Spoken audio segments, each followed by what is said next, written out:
हाथ में भाग्य रेखा कहाँ होती है, भाग्य रेखा क्या काम करती है, इस सब का आज हम आपको डिटेल देंगे। क्योंकि कई बार क्या होता है, भाग्य रेखा के बिना भी व्यक्ति करोड़पति रहता है और कई बार बहुत अच्छी भाग्य रेखा होते हुए भी व्यक्ति एक एक रुपए के लिए मोहताज होता है। तो यहाँ पर हम बताते हैं कि सबसे पहले तो भाग्य रेखा कहाँ से शुरू होती है। तो हमेशा ये ध्यान करना कि भाग्य रेखा नीचे से, ये कलाई के पास से, यहाँ से नीचे से ऊपर को जाती है। जो भी रेखा नीचे से ऊपर को जा रही है वह भाग्य रेखा होगी, ये कंफर्म है।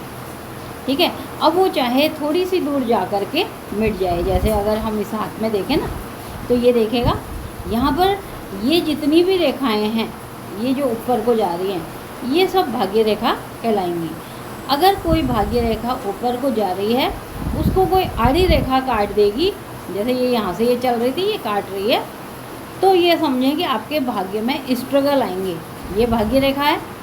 अगर कोई रेखा भाग्य रेखा की तरह दिख रही है लेकिन इस तरह से बैंड खाई हुई है, वह भाग्य रेखा नहीं होती है, वह राहु रेखा होती है। राहु जहाँ से भी स्टार्ट होगा कुंडली में, वो राहु रेखा होगी। भाग्य रेखा हमेशा इस तरह से सीधी होती है। ये अब ये देखिएगा, इस वाले हाथ में आपको गौर से देखें तो ये रेखा जो भाग्य रेखा हम कह रहे हैं, जिसको यहाँ तक तो एकदम सीधी दिख रही थी, ये ना दिख रही है। आगे जा कर के आप ये देखें, इस वाली रेखा का फ्लो ये इस तरह से हो गया। यानी जब भाग्य रेखा बल खाने लग जाए, ये इसमें भी ये देखेगा कि भाग्य रेखा सीधी चल रही थी, आगे जा कर के ये ऐसी हो गई।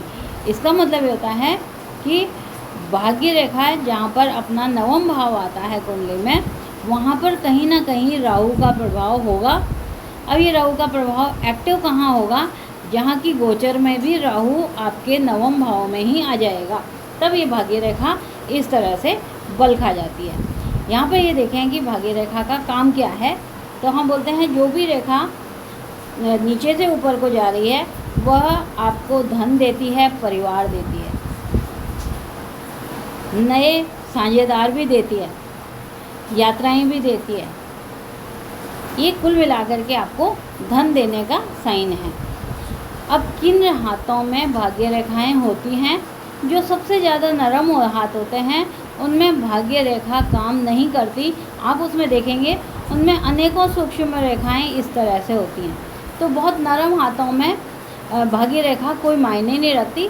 सिर्फ हाथ की जो नरमी है, या जो हाथ एकदम नरम होते हैं, उन हाथ की बनावट के अनुसार ही उनको लग्जरी चीज़ें मिल जाती हैं।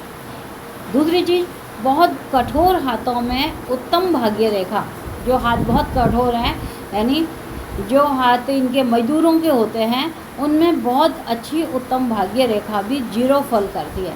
इसलिए भाग्य रेखा को देखते ही ये नहीं कहना चाहिए कि आप तुरंत इस भाग्य रेखा इतनी सुंदर है, आप करोड़पति हैं।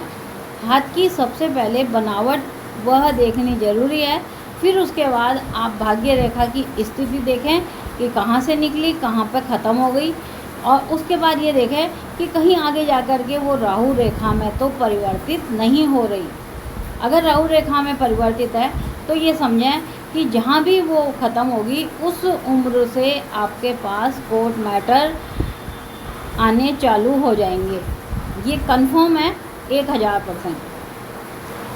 जहाँ भी भाग्य रेखा इस तरह से चलती चलती ऐसी हो जाएगी, वहाँ से ही उस उम्र से आपके कोर्ट मैटर स्टार्ट हो जाते हैं। तो आपको करना क्या चाहिए, उस समय जब ये इस तरह से राहु रेखा चल रही है, तुरंत वो स्थान परिवर्तन करना चाहिए। क्योंकि राहु स्थान छुड़वाता है। कोर्ट मैटर अगर होते हैं तो आपके जेल योग बनेंगे। जेल में क्या होगा, आप घर से बाहर जाएंगे, यानी स्थान परिवर्तन होगा।